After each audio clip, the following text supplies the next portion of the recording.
Herkese merhaba, kanalıma hoş geldiniz. Bu videomda sizlerle elimde görmüş olduğunuz çantanın yapılışını paylaşacağım. Yapılışı gayet kolay, ayrıntılı bir şekilde video içerisinde bahsediyor olacağım. Yine aklınıza takılan bir nokta olursa yorum kısmında bana sorabilirsiniz. Bu orta kısımdaki yuvarlak halkalardan bir başlangıç yapıyoruz. Daha sonrasında bütün bir şekilde kenar kısmını tamamlayarak çantamızı tamamlamış oluyoruz. Gayet şık ve kullanışlı bir çanta oldu. Bu anlamda ben çok beğendim. Umarım siz de beğenmişsinizdir. Yapılışına geçmeden önce videoyu beğenmeyi, yorum yapmayı ve kanalıma abone olmayı unutmayın lütfen. Instagram'da hala takip etmiyorsanız açıklama kısmına link bırakıyorum. Tıklayıp takip edebilir. Orada yaptıklarınızı beni etiketleyerek paylaşabilirsiniz. Şimdi beraber yapılışına geçelim. Öncelikle kullanacağım malzemelerden bahsetmek istiyorum. Bu proje için disk şeklinde metalik penye ip tercih ettim. İpimi saturdiobi.com'dan temin ediyorum. Açıklama kısmına linkini bırakıyor olacağım. Tıklayıp inceleyebilirsiniz. Yaklaşık 2,5 adet yeterli oluyor. Benimle birebir aynı ölçülerde çalışacaksanız. %100 polyester bir ip, 180-250 gram arasında ağırlığı. 8-12 milim tığ numarası için uygundur. 5,5 numara tığ ile örgümü gerçekleştirdim ki birazcık böyle sert yapıda olsun istediğim için. Şimdi beraber yapılışına geçelim. Ortasına tığımı yerleştirdim. 1-2 kez döndürüyorum. Tığ yardımıyla içerisinden çekerek halkamızı oluşturuyoruz. Daha sonrasında 1-2 tane zincir çektim. Tığımıza ipimi bir kez aldım. Halkanın içerisinden tığımı geçiriyorum. İpimi çektim. 3 tane ilmeğim var. Hepsini tek seferde çekerek yarım trabzan yapıyorum. Tığımıza ipimi bir kez aldım. Halkanın içerisinden tığımı geçiriyorum. İpimi çektim. 3 tane ilmeğimiz var. Hepsini tek seferde çekerek yarım trabzanımı yaptım. Şöyle ipimi düzeltiyorum. Tığımıza ipimi bir kez aldım. Halkanın içerisine döndüm. İpimi çekiyorum. Tek seferde çekerek yarım trabzanımı yaptım. Şimdi başlangıçta 2 tane zincirle beraber saydığımızda 4 tane yarım trabzan yapmış olduk. Toplamda 12 tane yarım trabzana ulaşana kadar devam ediyoruz. 12 tane yarım trabzana ulaştıktan sonra ipimizi çekerek kapatıyoruz. Bu kısım birazcık zorluyor olabilir ama elinizden geldiğince ortadaki boşluk kısmını küçültmeye çalışın. Yani burada çekebildiğimiz kadar bakın şöyle sıkıştırıp çekiyorum. İyice sıkılaştıktan sonra arkada herhangi bir yerden böyle tığımızı geçirip ipimizi düğümlüyoruz ki orta boşluk kısmında genişleme olmasın diye. Bakın hemen düğümlemesini gerçekleştiriyorum. Sabitledikten sonra ilmeğimi tığımı aldım. Şöyle elimizle düzeltiyoruz. Burada zincir çekerek başlangıç yaptığım noktada bakın ikinci zincirin içerisinden tığımı geçirdim. İpimi çekiyorum. İlmeğimi içerisinden geçirip ilmek yürütmemi yaptım. 1-2 tane zincir çektim bir üst sıra için. Tığım üzerine ipimi bir kez aldım. Hemen dibindeki boşluktan tığımı geçiriyorum. İpimi çektim. Tığımda 3 tane ilmeğim var. Hepsini tek seferde çekerek yarım trabzanımı yapıyorum. Zincirle beraber 2 tane yarım trabzan yapmış olduk. Tığımıza ipimi bir kez aldım. Yandaki boşluktan bakın tığımı geçiriyorum. İpimi çektim. Tek seferde çekiyorum. Bir tane yarım trabzan. Tekrardan aynı boşluğa dönüp bir tane daha yarım trabzan yapıyorum. Bu şekilde 2 tane yarım trabzan yapmış oldum. Tığımıza ipimi bir kez aldım. Yandaki boşluğa geliyorum. Tek seferde çekip bir yarım trabzan. Tekrardan aynı boşluğa dönerek 2 tane yarım trabzan yapmış oldum. İkinci sıramızda her boşluğa 2 tane yarım trabzan yaparak sıra sonuna kadar devam ediyoruz. Sıra sonuna kadar geldim. Şimdi son boşluğuma 2 tane yarım trabzan yaptıktan sonra burada sıramızı tamamlamıyoruz. Tığım üzerine ipimi bir kez aldım. İlmek yürütme yaparak sıramı kapattığım noktadan tığımı geçiriyorum. İpimi tek seferde çekip bir yarım trabzan. Tekrardan aynı boşluğa döndüm. 2 tane yarım trabzan yaptım. Bu şekilde saydığımızda sıra sonunda toplamda 24 tane yarım trabzana ulaşmış olduk ikinci sıramızda. Bakın burada zincir çekerek başladığım noktada hemen tepe noktasından tığımı geçirdim. İpimi çekiyorum. İlmeğimi içerisinden geçirip ilmek yürütmemi yaptım. 1 2 tane zincir çek. Tığımıza ipimi bir kez aldım. Dibindeki boşluktan tığımı geçiriyorum. İpimi tek seferde çekerek yarım trabzanımı yaptım. 2 zincirle beraber 2 tane yarım trabzan yapmış olduk. Yani çift yarım trabzanla başlangıcımızı yapmış olduk. Tığımıza ipimi bir kez aldım. Yandaki boşluğa geliyorum. Tek seferde çekip bir tane tek yarım trabzan. Tığımıza ipimi bir kez aldım. Yandaki boşluğa geldim. 1 tekrardan aynı boşluğa dönüyorum. 2 tane yarım trabzan yaptım. Tığımıza ipimi bir kez aldım. Yandaki boşluğa geldim. Tek seferde çekerek bir tane yarım trabzan. Tığımıza ipimi bir kez aldım. Yandaki boşluğa geliyorum. 1 aynı boşluğun içerisine dönerek 2 tane yarım trabzanımı yapıyorum. Çiftle başlamıştık. Çift tek, çift tek, çift tek şeklinde sıra sonuna kadar devam ediyoruz. Sıra sonuna kadar geldim. Buradaki son boşluğuma çift yarım trabzanımı yaptıktan sonra ilmek yürütme yaparak sıramı kapattığım noktadan tığımı geçiriyorum. Bir tane tek yarım trabzan yaptım. Sıramızı bu şekilde tamamlamış oluyoruz. 2 zincir çekerek başladığım noktanın tam tepe noktasından tığımı geçiriyorum. İpimi içerisinden çektim. İlmeğimi içerisinden geçirip ilmek yürütmemi yaparak sıramı kapattım. Daha sonrasında 1 2 tane zincir çekiyorum. Tığımıza ipimi bir kez aldım. Hemen dibindeki boşluktan tığımı geçiriyorum. İpimi çektim. 3 tane ilmeğim var. Hepsini tek seferde çekerek yarım trabzanımı yaptım. Çift yarım trabzanla başlamış oluyoruz zincirle beraber. Yandaki boşluğa geldim. Bir tane tek yarım trabzan. Yandaki boşluğa geldim. Bir tane tek yarım trabzan yaptım.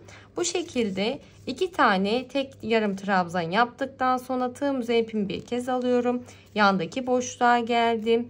1 tekrardan aynı boşluğa dönerek 2 tane yarım trabzanımı yapmış oldum. Tığımıza ipimi bir kez aldım. Yandaki boşluğa geliyorum. Bir tane tek.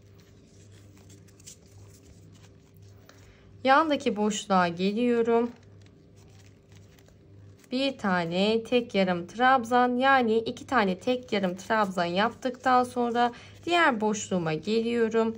1 tekrardan aynı boşluğa dönerek çift yarım trabzanımı yapmış oldum.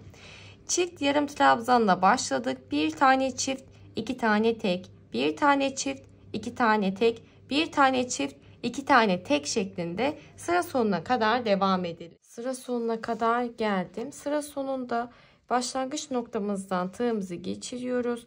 İpimi çektim. Tek seferde çekerek sıramı kapatıyorum. 1 2 tane zincir çektim. İpimizi keserek tamamlıyoruz. Hemen şuradan ipimi arkaya çekiyorum. Aynı parçadan 2 adet çalışıp geldikten sonra birleştirme işlemine geçiyoruz. 2 tane bu şekilde yuvarlak parçamızı tamamlayıp geldikten sonra sıra geliyor birleştirme işlemine. Örerken bir birleştirme yapıyor olacağız. Hem de bu şekilde diğer şeritimizi de tamamlamış olacağız. İpimin ortasına tığımı yerleştirdim. Döndürdüm. Bir tane zincir çekiyorum. Burada bitirdiğimiz noktadan, bakın şu ilmek yürütme yaparak bitirdiğimiz noktadan tığımı geçiriyorum. İpimi çektim. İlmeğimi içerisinden geçirip ilmek yürütmemi yaptım ve bu şekilde başlangıcımızı yapmış olduk. Şimdi 1 2 3 4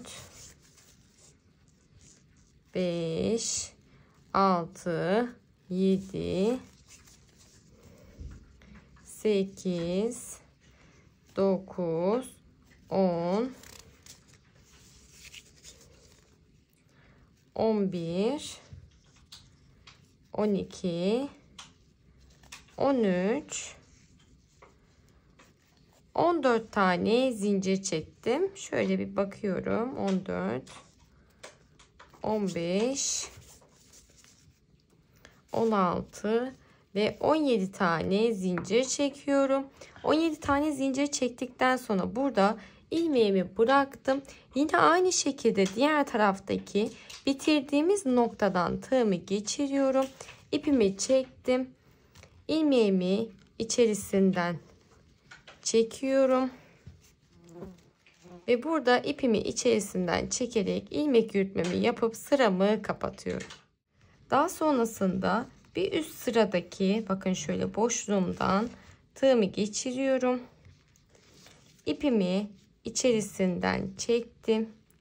Ve ilmeğimi içerisinden geçirip ilmek yürütmemi yaptım. Bir tane ilmek yürütme yaptıktan sonra tığım üzerine ipimi bir kez alıyorum. Birinci zincirin içerisinden tığımı geçirdim. İpimi çektim. Tek seferde çekerek yarım trabzanımı yapıyorum. Tığım üzerine ipimi bir kez aldım. Yandaki zincire geldim. İpimi tek seferde çekerek yarım trabzanımı yaptım. Tığım üzerine ipimi bir kez aldım. Yandaki zincirden tığımı geçiriyorum. İpimi tek seferde çekerek yarım trabzanımı yapıyorum. Bu şekilde son zincirime kadar yarım trabzanlar yapmaya devam ediyorum. Son zincirimin içerisinden tığımı geçirdim. İpimi tek seferde çekip yarım trabzanımı yaptım. Bakın her zincire bir tane yarım trabzan yaparak buradaki köşeye kadar geldim. Şimdi burada yine birleştirmemizi yapacağız. İpimi bırakıyorum. Bakın burada yandaki boşluktan hemen tığımı geçirdim. İpimi içerisinden çekiyorum. Çektikten sonra şöyle biraz sıkılaştıracağım. İlmek yürütmemi yapıp sıramı kapatmış oldum. Şimdi bir üst sırada aynı anda başlangıcı yapacağımız için üstteki boşluktan tığımı geçiriyorum. İpimi çekip bir tane daha ilmek yürütme yaparak bir üst sıraya geçmiş oluyorum. Bakın bu noktada. Daha sonrasında tığım üzerine ipimi bir kez aldım. Burada birinci boşluktan tığımızı geçiriyoruz ama bu şekilde direkt boşluktan değil, sadece arka daldan bakın tığımı geçirdim. İpimi tek seferde çekerek birinci yarım trabzanımı yapmış oldum. Tığım üzerine ipimi bir kez aldım. Yandaki boşluğa geliyorum. Arka daldan tığımı geçirdim. İpimi tek seferde çekip yarım trabzan yapıyorum. Tığım üzerine ipimi bir kez aldım. Bakın direkt boşluktan değil, arka daldan tığımı geçirip tek seferde çekerek yarım trabzanımı yapıyorum. Bu şekilde her arka dala bir tane yarım trabzan yaparak sıra sonuna kadar devam ediyorum. Son boşluğuma bir tane yarım trabzanımı yaptıktan sonra ilmeğimi bırakıyorum bu noktada. Hemen şöyle örgümüzün ön kısmına dönelim. Hemen bir üst sıradaki boşluktan tığımı geçiriyorum. İpimi üst kısma çektim. İlmek yürütmemi yaparak kapattım.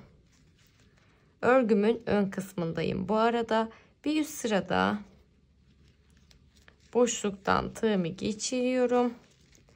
İpimi çektim içerisinden. Tek seferde çekerek ilmek yürütmemizi yapmış oluyoruz bir üst sıra için. Daha sonra tığımıza ipimi bir kez aldım. Hemen dibindeki boşluğun, bakın şuradaki boşluğumuzun arka dalından tığımı geçiriyorum. İpimi tek seferde çekerek yarım trabzanımı yapıyorum. Şimdi burada başlangıç noktasında ilmek yürütme yaptığımız için sıramız tam gözükmüyor olabilir. Orada herhangi bir atlama yapmamamız gerekiyor. Her boşlukta yine bakın arka daldan tığımızı geçirerek sıra sonuna kadar devam ediyoruz. Yarım trabzanlar yapmaya. Son boşluğuma bir tane yarım trabzanımı yaptıktan sonra ilmeğimi bırakıyorum. Bakın bir sıradaki boşluktan tığımı önden arkaya doğru geçiriyorum ve ipimi ön kısmına doğru çektikten sonra arkadan ilmeğimi tığımdan geçirip ilmek yürütmemi yapıyorum. Bir üst sıranın başlangıcı için bir üstteki boşluktan tığımı geçirdim. İpimi çektim. İlmeğimi içerisinden geçirip ilmek yürütmemi yaptım. Yani bu noktada 2 kez ilmek yürütme yapmış oluyoruz. Şimdi bir üst sıranın başlangıcını yapacağız. Tığımıza ipimi bir kez aldım. Hemen dibindeki bakın boşluğun arka dalından tığımı geçiriyorum. İpimi tek seferde çekerek yarım trabzanımı yaptım. Tığımızın ipimi bir kez aldım. Yandaki boşluğun arka dalına geliyorum. İpimi tek seferde çekip yarım trabzan yapıyorum. Bu şekilde her boşluğun arka dalına yarım trabzanlar yapmaya devam ediyorum. Sıra sondaki son boşluğa kadar geldim. Sondaki boşluğa da yarım trabzanımı yaparak sıramı tamamlıyorum. Şimdi burada ilmeğimi bıraktım. Örgümün ön kısmına dönüyorum. Hemen sırasındaki boşluktan tığımı geçirdim. Şöyle ipimi arkaya alacağım. Buradan ilmeğimi çekiyorum. Daha sonrasında ipi tığımın ucuna takıp içerisinden geçirip ilmek yürütmemi yaparak sıramı birleştirdim. Bir üst sıraya başlangıç için hemen üstteki boşluktan tığımı geçiriyorum. İpimi alttan üste doğru geçirip ilmeğimi içerisinden de geçirerek ilmek yürütmemi yapıyorum. Daha sonra tığımıza ipimi bir kez aldım. Hemen dibindeki boşluğun yine arka dalından tığımı geçirip ipimi tek seferde çekerek yarım trabzanımı yapıyorum. Devamında da aynı şekilde sıra sonuna kadar devam ediyorum. Her boşluğa bir tane yarım trabzan yapmaya. Modelimiz bundan ibaret. Şimdi bu şekilde istediğimiz uzunluğa ulaşana kadar, yani burada başlangıç yaptık ya, devamında da eşit gelecek şekilde bir ayarlama yapıyoruz. Yani buradaki noktaya kadar hep aynı şekilde devam ederek ilerleyip geliyoruz. İstediğim genişliğe ulaşana kadar devam ettim. Toplamda 32 sıra boyunca gittim. Bence bu kadar açıklık yeterli. Burada saydığımızda bakın ne kadar boşluğum kaldığını. 1, 2, 3, 4, 5, 6, 7, 8, 9, 10, 11, 12, 13 tane boşluğum kaldı. Dediğim gibi 32 sıra boyunca giderek tamamlamış oldum. Şimdi burada ipimiz üstte. Bakın bu şekilde. Bunu hemen alta, iç kısmına çekiyorum artık örgümün. Ve burada iç kısmında yani 1, 2 tane zincir çekiyorum ve ipimizi kesiyoruz.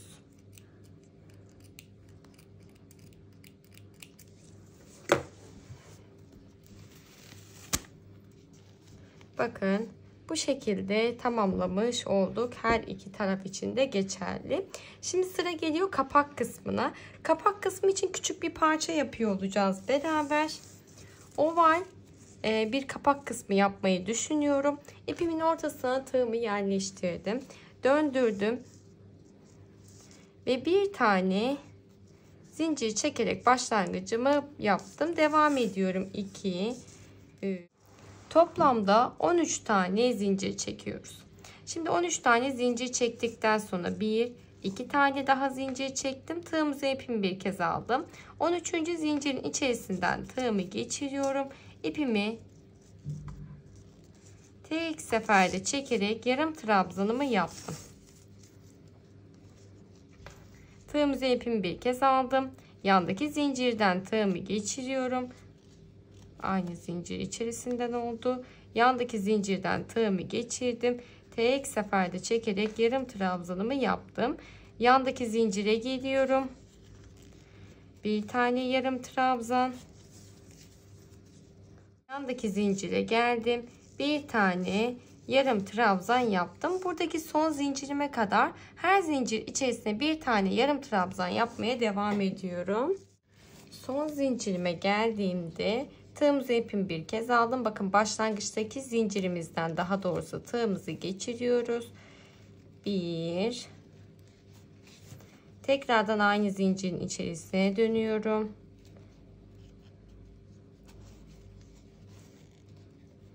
2, tekrar aynı zincirin içerisine döndüm. 2, 3 ve bir kez daha 4 kez aynı boşluğun içerisine batarak dönüşümü sağlamış oldum diğer tarafa. 4 tane yarım trabzan yaptım. Yine tığımıza ipimi bir kez alıyorum. Yandaki zincirin içerisinden tığımı geçirdim. Bir tane yarım trabzan. Tığımıza ipimi bir kez aldım. Yandaki zincire geliyorum. İpimi tek seferde çekerek bir tane yarım trabzanımı yapıyorum. Bu şekilde son zincire kadar yarım trabzanlar yapmaya devam ediyoruz. Şimdi son boşluğuma bir tane yarım trabzanımı yaptım. Bir de 2 zincir çekerek dönüş sağlamıştık. Zincirimizde bir tane trabzan kabul ettiğimiz için, eşit olması için kenar kısmının, buradaki zincir içerisinden de tığımı geçirip bir tane yarım trabzan yapıp sıramı tamamlıyorum. Şimdi örgümün diğer kısmına döndüm. 2 tane zincir çekiyorum. Tığımızı ipimi bir kez aldım. Hemen dibindeki boşluğa değil, bir sonraki boşluktan tığımı geçirip bir tane yarım trabzan. Tekrardan tığımızı ipimi bir kez aldım. Yandaki boşluğa geliyorum. Tek seferde çekerek bir tane yarım trabzanımı yaptım. Yandaki boşluğa geldim. Bir tane yarım trabzan. Bu şekilde buradaki köşe kısmına kadar her boşluğa bir tane yarım trabzan yaparak devam ediyoruz. Köşe kısmına geldiğimde tığımızı ipimi bir kez aldım. Bakın burada 4 tane yarım trabzan yapmıştık ki ilk boşluğumuza geliyorum. İlk boşluktan tığımı geçirdim. Bir tane yarım trabzan. Tekrardan aynı boşluğa dönerek bir tane daha yarım trabzan yaparak 2 tane yarım trabzan yapmış oldum birinci boşluğumuza. İkinci boşluğa geldim.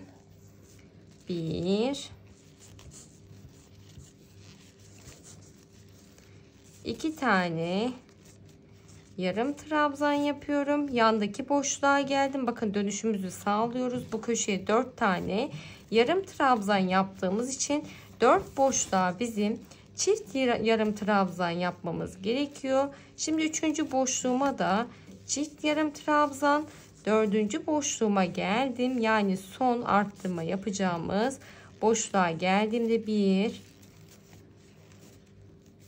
2 tane yarım trabzan yaparak arttırmamızı yapmış olduk ve diğer tarafa bakın dönüşümü sağlamış oldum.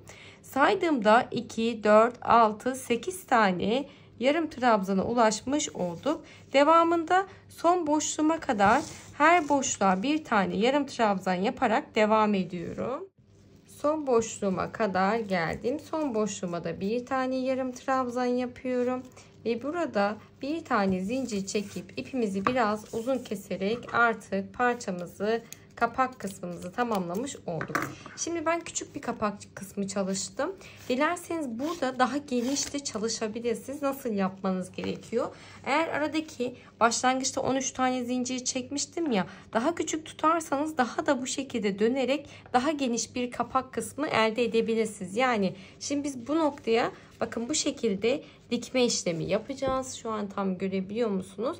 Dilerseniz daha geniş, tam kapanacak şekilde de ayarlama yapabilirsiniz. Tamamen size kalmış bir şey. Dediğim gibi sayısını, yani 13 değil de 10 zincir üzerine kurarsanız daha küçük, daha geniş, yani bir sıra ya da 2 sıra daha giderek üzerine daha geniş bir kapak kısmı çalışabilirsiniz. İpimize uygun iğnemizi geçirdikten sonra sıra geliyor sabitlemeye. İstediğiniz bir kısmı, arka kısmı yapabilirsiniz. Tamamıyla size kalmış bir şey. Çünkü iki tarafta aynı şekilde örme işlemimizi gerçekleştirdik. Şimdi şu şekilde bir yerleştirme yaptığımızda 1, 2, 3. Bu tarafta bakıyorum 1, 2, 3, 4. Bir tık şöyle kaydığımızda tam orta kısmı oluyor. Şimdi tam orta kısmını ayarladığımızda hem sağda hem solda eşit boşluk kalacak şekilde buraya şöyle boşluk kısımlardan iğnemizi karşılıklı geçirip dikme işlemimizi gerçekleştiriyoruz. Yani bu noktaya sabitleyip gelelim. Size bahsettiğim gibi dikme işlemini tamamladım, geldim. Ayrıca bu kısmı bu şekilde aparatımızda sabitlemiş oldum. Bakın şu şekilde tak çıkar bir aparat sabitledim. Bunların da zaten kancaları var. İç kısma doğru yerleştirip karga burun yardımıyla iyice sabitleme yapabilirsiniz. Daha sonra bu şekilde tak çıkar halinde de gayet şık bir görüntü elde etmiş olduk. Ama bu şekilde bir aparat bulamıyorsanız bu kısma iç kısımdan, yani çıt çıt dikerek aynı şekilde çıt çıt da kullanabilirsiniz. O şekilde de kullanışlı olacaktır. Bu şekilde dediğim gibi şık bir görüntü elde etmiş olduk.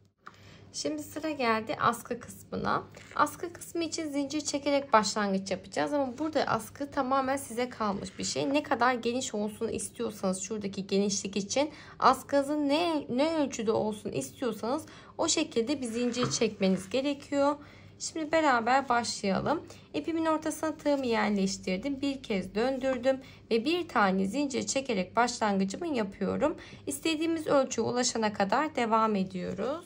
Toplamda 33 tane zincir çektim. Bakın şu şekilde katladığımda benim için yeterli uzunlukta. Dilerseniz dediğim gibi daha da uzun yapabilirsiniz. 33 zincir çektikten sonra 33. zinciri parmağımla tutuyorum. 2 tane zincir çektim. Tığımızı ipimi bir kez aldım. 33. zincirin içerisinden geçiriyorum. İpimi tek seferde çekiyorum. Yani burada bir tane yarım trabzan yapıyorum. Zincirle beraber 2 tane yarım trabzan. Tığımızı ipimi bir kez aldım. Yandaki zincirden tığımı geçirdim. İpimi tek seferde çekerek yarım trabzanımı yaptım. Yandaki zincire geliyorum. Bir tane yarım trabzan. Yandaki zincire geliyorum. Bir tane yarım trabzan şeklinde sıra sonundaki son zincirimize kadar devam ediyoruz. Son zincirimin içerisine de bir tane yarım trabzanımı yapıyorum ve bu şekilde sıramızı tamamlıyoruz. Şimdi bakın bu şekilde istediğimiz uzunluğa kadar devam etmiş olduk. Şimdi ne yapıyoruz? Bir üst sıraya geçişimizi sağlayacağız. Örgümüzün arka kısmına döndük. 2 tane zincir çekerek başlangıcımı yaptım. Tığımızı ipimi bir kez aldım. Hemen dibindeki boşluğa değil bir sonraki boşluktan tığımı geçiriyorum. İpimi tek seferde çekip yarım trabzanımı yaptım. Tığımızı ipimi bir kez aldım. Yandaki boşluğa geliyorum. Bir tane yarım trabzan. Tığımızı ipimi bir kez aldım. Yandaki boşluğa geliyorum. Bir tane yarım trabzan yapıyorum. Bu şekilde sıra sonuna kadar devam ediyoruz. Buradaki son boşluğumdan da tığımı geçiriyorum. İpimi çektim. Tek seferde çekerek yarım trabzan. Tığımızı ipimi bir kez aldım. Sıra sonunda 2 zincir çekerek dönüş sağladığım noktada zincir içerisinden tığımı geçiriyorum. İpimi tek seferde çekerek yarım trabzanımı yaptım. Bu şekilde ikinci sıramızı tamamlamış olduk. Örgümün diğer kısmına dönüyorum. 2 tane zincir çektim. Tığımızı ipimi bir kez aldım. Dibindeki boşluğa değil bir sonraki boşluktan tığımı geçirip tek seferde çekerek yarım trabzan yaptım. Üçüncü sıramız bizim son sıramız. Sıra sonuna kadar her boşluğa bir tane yarım trabzan yaparak devam ediyoruz. Sıra sonuna kadar geldiğimde buradaki son boşluğumdan tığımı geçiriyorum.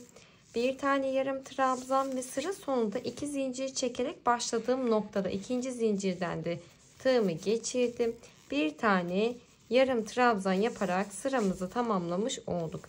Hemen bir tane zincir çekiyorum ve ipimi uzun kesiyorum. Çünkü dikme işlemi yaparak birleştirmesini yapıyor olacağız. İpimizi uygun iğnemize takıyoruz. Şimdi burada şu şekilde bakın kıvırdığımızda sadece dikme işlemi yaparak birbirini birleştiriyor olacağız parçamızı. Bakın şu şekilde kıvırıyorum. İğnemi ipimi taktım. Buradaki karşılık gelen boşluklardan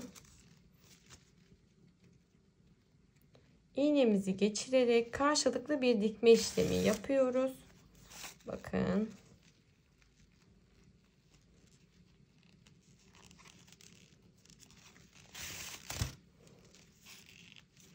Bakın bu şekilde karşılıklı dikmeye sıra sonuna kadar devam ediyorum. Dikme işlemimi tamamladım. Sıra sonuna kadar geldim. Burada ipimizi düğümlüyoruz. Hemen şöyle bakın iğnemi tekrardan aynı boşluktan geçirdim.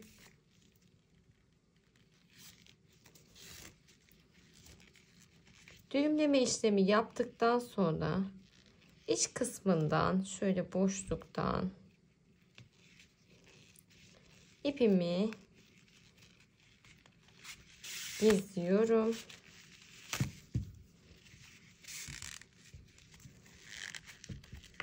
Daha sonrasında keselim.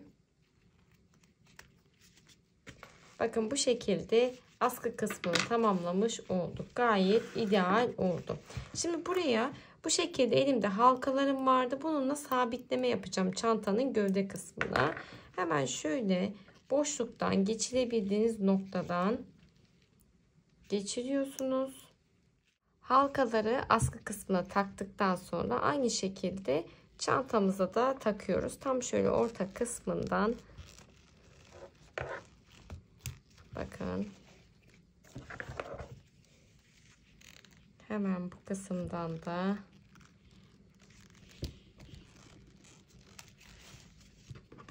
ve bu şekilde çantamızı tamamlamış olduk. Gayet güzel, kullanışlı bir çanta oldu. Astarlama istemiyor bence. İpin yapısı gereği esneme yapacağını düşünmüyorum. Dilerseniz aynı ölçüde kalıbınızı çıkartarak astarlama yapabilirsiniz. Bu şekilde gayet kullanışlı oldu. Toplamda 2,5 yumak kullandım diyebilirim. Videoyu beğenmeyi, yorum yapmayı ve kanalıma abone olmayı unutmayın lütfen. Bir sonraki videoda görüşmek üzere. Hoşça kalın.